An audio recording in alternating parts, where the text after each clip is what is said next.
आज हम बात करेंगे मायाज़म्स के मेंटल स्फेयर के बारे में। तो यूजुअली होता क्या है, हम बहुत बड़े-बड़े सेमिनार्स में जाते हैं या हम अपने सीनियर फिजिशियंस को देखते हैं, तो वो लोग बहुत फ्रीक्वेंटली एक बात हमें ज़रूर बताते हैं कि यार मैं तो अपने प्रिस्क्रिप्शंस ना मेंटल सिम्पटम्स पे बेस करता हूँ या करती हूँ।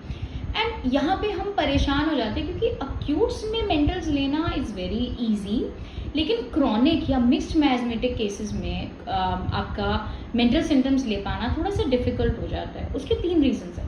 पहला, mental worry of long standing. जब mental worry of long standing होती है तो हम बहुत ज़्यादा इंडिफरेंट हो जाते हैं, हम बहुत इंपॉर्टेंट सिम्पटम्स पर ध्यान नहीं देते और पेशेंट कई बार हमें वो चीज़ नहीं बता पाता, उसके लिए वो बहुत ट्रिवियल होती है। दूसरा, mental distress which magnifies the prevailing condition. तीसरा, कन्फ्यूजन ऑफ माइंड। और फिर हमारे लिए डिफ़िकल्ट हो जाता है ट्रू मायाज़मेटिक रेमेडी को निकालना। साइकोसिस, सिफिलिस और सौरा। अब इसको हम पहचानें कैसे अगर हमारे पास मेंटल सिम्पटम्स की क्लैरिटी नहीं है? I give you tiny clues.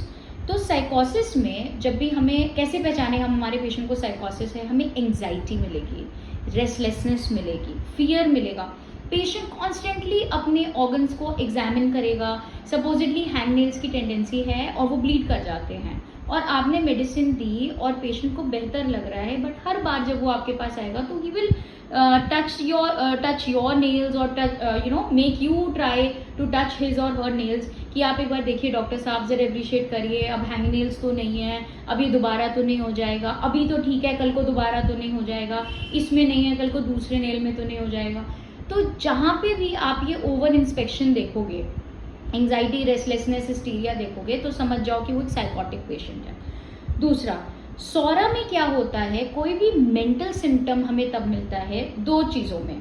जब एक कोई लॉन्ग स्टैंडिंग बीमारी के बाद वो डेवलप हुआ हो, घर वाले इस चीज़ को आपको बताएं कि अभी तक तो ठीक थे पर बहुत लंबे समय तक डेंगू रहा या टाइफाइड रहा, उसके बाद से इनको ये चीज़ होने लगी है। दूसरा, जैसे कि मैंने अभी आपको बताया, टाइफाइड फीवर्स में कोई भी फीवर ऐसा हो जो बहुत प्रोलॉन्ग चला हो, उसमें भी अगर हमें मिल रहा है तो दैट इज़ अ सॉरिक सिम्टम। तीसरा, सिफिलिस, जहाँ पर भी लीजन्स आपको मिल रहे हैं, और लीजन्स ऐसे वैसे नहीं, पॉलीमॉर्फोन्यूक्लिक लीजन्स आपको जहाँ पर भी मिलते हैं, that is your syphilis. Failure of memory हो रही है उसके साथ साथ एंड इंसेनिटी तक आ जाती है, that is your syphilitic mental sphere.